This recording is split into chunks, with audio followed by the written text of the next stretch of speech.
waxay ahayd xilli aroora taariikhduna ay ku beegnayd 11 Sebtembar ee 2001 afar diyaaradood oo la afduubay ayaa ku burburay laba dhismo oo taariikhi ah oo Mareykanka ku yaalay kuwaasi oo astaan u ahaa awoodiisa dhaqaale siyaasadeed iyo militari weeraradii 11 Sebtembar oo ay ku dhinteen 2996 qof ayaa weli ah kuwii ugu weynaa ee abid lagu qaado gudaha Mareykanka. The tower has come down. The tower has come down. cawaaqibkiisana weli waa la dareemayaa ilaa maanta. Weeraradan kadib ayaa waxaa bilowday waxa loogu yeedho dagaalka ka dhanka argagixisada ee Mareykanku uu ku kacayo kuwaasi oo ay ka mid ahaayeen duulaankii Afghanistan iyo Ciraaq. Marka la eego heerka shakhsiyeed, Childan ayaa weli xasuusanaya halkii ay joogeen markii ay maqleen weeraradii dhacay taariikhdaas. waa tan sida ay 49 daqiiqo oo fowdo iyo argagax ah u dhaceen subaxdaasi. waxay ahayd 7:59 daqiiqo.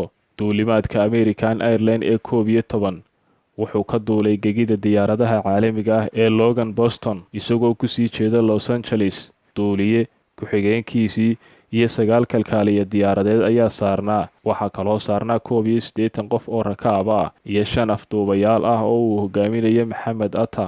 qorshaha weerarku wuu socday xilligaasi. diyaaraddu waa American Airlines. duulimaadku waa 11. diyaaradda magaceedu waa Boeing 767. 11 shaqaale diyaaradeed ah, 76 rakaab ah iyo 5 afduubayaal ayaa saarnaa waqtigaasi. afduubayaasha waxaa ku jiray Maxamed Atta oo nashqadeeyay weerarada 11 Sebtembar. Maxamed 5 sano ka hor ayuu saldhigga Al-Qaacida ee Afghanistan ka soo baxay. Khalid Sheikh Maxamed oo ah dagaalyahan Bakistaani ah oo loo arka in uu yahay ninka wax ka soo abaabulay weerarka ayaa la yimid fikradda ah in uu Islaamiyiinta u tababaro duuliyayaal iyadoo ujeedadu ay tahay in ay afduubaan diyaaradaha oo ay u adeegsadaan sida hub ka dhan ah Mareykanka. qorshahan waxaa saxeexay hogaamiyihii Al-Qaacida oo ahaa maalqabeen u dhashay Sacuudiga oo diiradda u saarnaa hay-adaha sirdoonka Mareykanka kaas oo markii dambe noqday ninka loogu doonista badan yahay waa Osama bin Laden.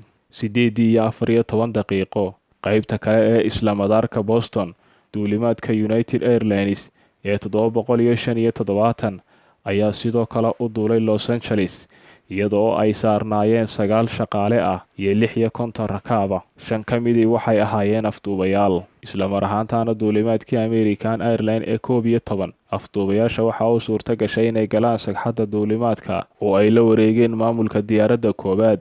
markii hore 2 ka mid ah shaqaalaha duulimaadka ayaa midi lagu taagay. marka xigta Atta oo ah midka kaliya ee ka mid ahaa 5 afduubayaasha ah ee haystay tababarka sida diyaaradda loo duuliyo ayaa ka kaca kursigiisa isagoo u dhaqaaqay qaybta diyaaradda laga wado. afduubaha shanaad ayaa midi ku dhuftay qof rakaab ah kaasi oo lagu magacaabay Daniel Lewin oo 4 sano la soo shaqeeyay ciidanka Israa'iil kaasi oo fadhiyay kursiga ka dambeeya Atta.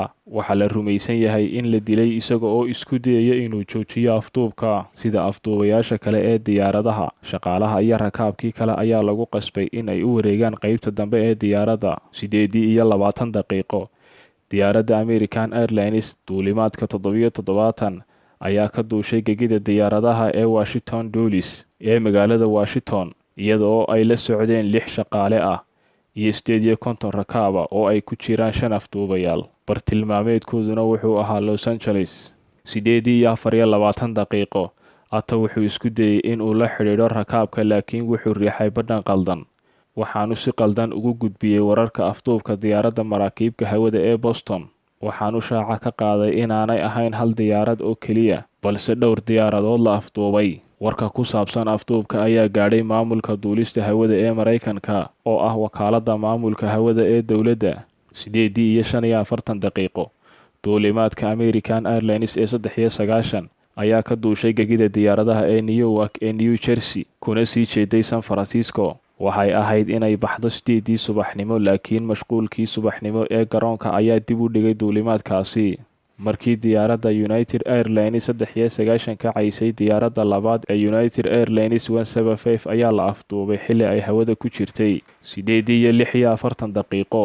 diyaaradda AA-11 ayaa ku dhacday daarta waqooyi oo ka mid ah daaraha mataanaha ah ee xarunta ganacsiga adduunka oo ka koobnayd 110 dabaq.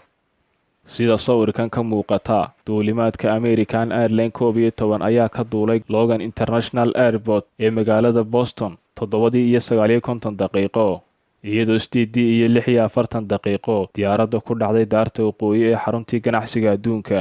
waxaana la ogaaday inuu jiro weerar buuxo oo ka dhana Mareykanka. Constance Levitti waxay waqtigaasi ka shaqaynaysay dabaqa 99aad ee daarta koonfureed. waxay aragtay diyaaraddii ugu horreysay oo soo socota. waxaan istaagay aniga oo barafoobay, ma aanan dhaqaaqin, mana dhaqaaqi karin, ayay hadalkeeda ku tidhi. codkeedu wuxuu ka mid yahay kuwa badbaaday iyo qaraabada dhibanayaasha ah ee lagu xasuusta weerarkii 11kii bishii 9aad. diyaaradda ayaa gashay dabaqa 93aad ilaa 99aad ee dhismaha, waxayna isla markiiba dishay boqolaal qof. waxaa la rumaysan yahay inuu sidoo kale dhammaan jirooyinka dabaqa 22aad ka dhigtay kuwa aan la geli karin, taas oo boqolaal qof oo kala xanibtay. 8:47 daqiiqo madaxweynihii Mareykanka George W. Bush ayaa ku dhawaa inuu galo fasal ku yaala dugsiga hoose ee Emma Boker ee Sarasota ee gobolka Florida, xilligaas oo lagu wargeliyey in diyaarad yar ay ku dhacday mid ka mid ah daaraha mataanaha. Bush ayaa loo sheegay in aan weli lahayn xog intaas dhaafsiisan oo uu sii wato qorshihiisii ahaa inuu carruurta wax u akhriyo. 8:56 daqiiqo 10 daqiiqo kadib shilka koowaad, waxaa soo hadhay meelo yar oo ka mid ah dabaqyada sare ee daarta waqooyi oo ay dadku kaga gabanayeen kulaylka dabka iyo qiiqa. sawirrada dadka soo dhacaya ama soo boodayay oo ilaa 300 oo mitir dhulka ka sarreysa ayaa la arkayay. 9:01 daqiiqo xarunta maamulka hawada ee hagista hawada ee New York ayaa ogaaday in diyaaraddii labaad ee 175 ay hawada soo gashay iyada oo aan cillad lahayn, balse waqtiga macluumaadka afduubka cusub ee suurtagalka ah uu gaadhay xarunta hagista duulimaadyada waa goor dambe oo ay adkayd in wax laga qabto. sawirkan ayaa muujinaya in 8:14 daqiiqo ay diyaaraddu ka duushay Boston, iyadoo 9:03 daqiiqo ku dhacday daarta koonfureed ee xarunta ganacsiga adduunka. 9:03 daqiiqo diyaaradda duulimaadkeedu ahaa United Airlines 175 ayaa ku burburtay daarta koonfureed ee mataanaha oo ka dustay dabaqa 77aad ilaa 85aad. waa 17 daqiiqo oo keliya kadib shilkii ugu horreeyay ee ku dhacay daarta waqooyi. howlgalkii badbaadinta ugu weynaa taariikhda ee New York ayaa markaas socday. si ka duwan diyaaraddii hore, diyaaradda U-175 ayaa hoos u dhacday shilka ka hor, iyada oo ka ilaalinaysa qaybo ka mid ah dabaqa oo aan bartilmaameed ahayn. mid ka mid ah jirooyinka dabaqaasi ayaa ahaa mid la mari karayay, laakiin kasoo degistu may sahlanayn. dabka, qiiqa, mugdiga iyo urta shidaalka ayaa mid adag ka dhigayay inay dadku naftooda la baxsadaan. 9:05 daqiiqo Bush wuxuu weli hor fadhiyay ardayda 7 sano jirada ah, iyada oo madaxa shaqaalaha aqalka cad Andrew Card uu si hoose ugu sheegay wararka ku saabsan inuu dhacay weerarkii labaad ee lagu qaaday daarihii mataanaha. 9:24 daqiiqo wax yar uun kadib shilkii labaad ee daaraha mataanaha ah, shirkadaha American Airlines iyo United Airlines waxay qaateen go'aan ah in aanay mar dambe duulimaadyadoodu ka duulin dalka oo dhan. Ed Bullinger oo ah maareeyaha taraafikada hawada ee United Airlines oo leh in ka badan 40 sano oo waayo aragnimo ah, ayaa go'aansaday inuu hal tallaabo hore u socdo, inuu u digo duulimaad kasta oo maalintaasi ka duuli lahaa guud ahaan dalka. 9:28 daqiiqo diyaaraddii saddexaad ayaa la afduubay, waxaana hogaaminayay Siyaad Jarrah oo u dhashay dalka Lubnaan. weeraryahanadu waxay ku celcelinayaan tabtii ay ugu hanjabayeen rakaabkii hore iyo shaqaalihii diyaaradihii hore ee ahaa in ay bam haystaan oo ay qarxinayaan, waxayna ku andacoonayeen in ay diyaaradda dib ugu celinayaan gegida diyaaradaha iyaga oo qof walba u rarayay xagga dambe ee diyaaradda. dadku waxay bilaabeen inay eheladooda ka wacaan telefoonada gacanta iyo telefoonada diyaaradda. dhowr ka mida ayaa sheegaya in afduubayaashu aysan dhibsanayn iyagoo arkaya dadka oo ku hadlaya telefoonka. ugu yaraan 37 wicitaan ayaa la sameeyey. sidaas ayay ku ogaadeen weeraradii daaraha mataanaha ahaa ee ka dhacay New York. eheladii ay waceen ayaa u sheegay in taas mid la mid ah ay sugayso haddii aysan samayn wax falcelin ah. 9:34 daqiiqo waaxda cadaaladda ee Washington iyo saraakiishu waxay ogaadeen in diyaaradda saddexaad la afduubay. garyaqaankii guud ee Theodore Olson ayaa warkan ka maqlay xaaskiisa Barbara oo ku jirtay duulimaadkii American Airlines 777. Diyaaradda AA-777 ayaa markaas lagu dhuftay derbiga galbeed ee Pentagon, waa xarunta gaashaandhigga iyo difaaca Mareykanka. Dhammaan 64kii qof ee saarnaa ayaa dhintay, iyo sidoo kale 125 qof oo ku sugnaa xarunta Pentagon. 10 qof oo kale ayaa si xun u dhaawacmay.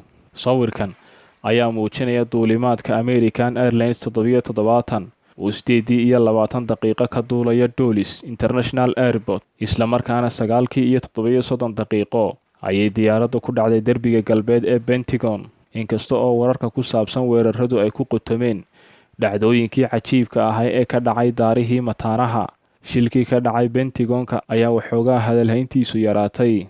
Madaxweyne Bush ayaa BBC-da u sheegay in markaas ay ahayd markii uu ogaaday in waddanku uu dagaal ku jiro. Diyaaradda koowaad waxay noqon kartay shil, midda labaad hubaal waa weerar, midda saddexaadna waxay ahayd iclaamin dagaal, ayuu madaxweyne Bush ku yidhi hadalkiisa. 9:42 daqiiqo kadib weerarkii Pentagon-ka, waaxda maamulka hawada ee Mareykanku waxay soo saartay tallaabo aan horey loo arag, iyagoo ku amray dhammaan duulimaadyada ganacsigu inay si degdega u degaan garoonka ugu dhow. Qiyaastii 4,500 oo qof ayaa degay, waxaana markaasi jirtay cabsi laga qabo hal diyaarad oo weli hawada ku jirtay. Waa diyaaradda tirsigeedu yahay United Airlines 390 oo la afduubay iyada oo raadeerkeediina la demiyey.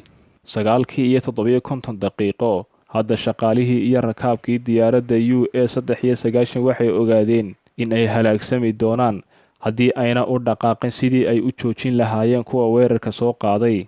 Alice Hoagland oo ahaan jirtay mid ka mid a shaqaalaha duulimaadka ayaa 2 fariimood oo cod ah u reebtay wiilkeeda Mark Bingham oo saarnaa diyaaradda. Mark waa hooyada. Warka ayaa ah inay diyaaradda u afduubantay argagixiso. Waxay qorsheynayaan inay malaha diyaaradda u adeegsadaan bartilmaameed ay ku garaacaan goob dhulka ka mida, ayay ku tidhi fariintii ugu horreysay.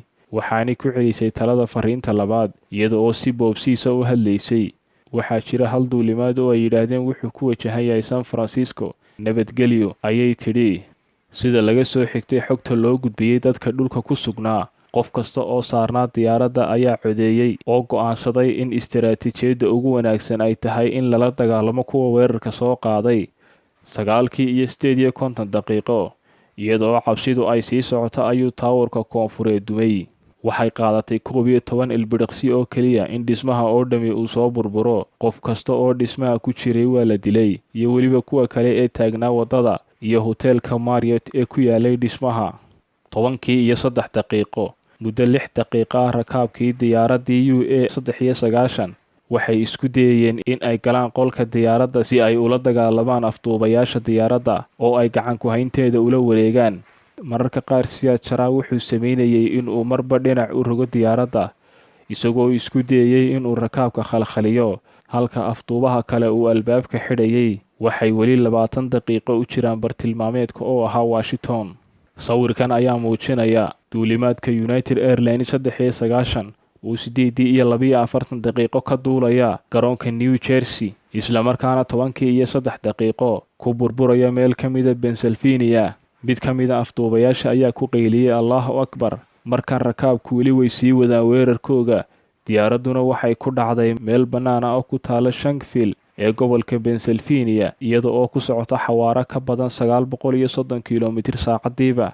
Ma jirin hal qof oo ka badbaaday burburka diyaaradda. Aqalka cad ayaa dhowr daqiiqo qaatay iyada oo aan la ogeyn in ay diyaaradda soo rideen militariga Mareykanku iyo kale.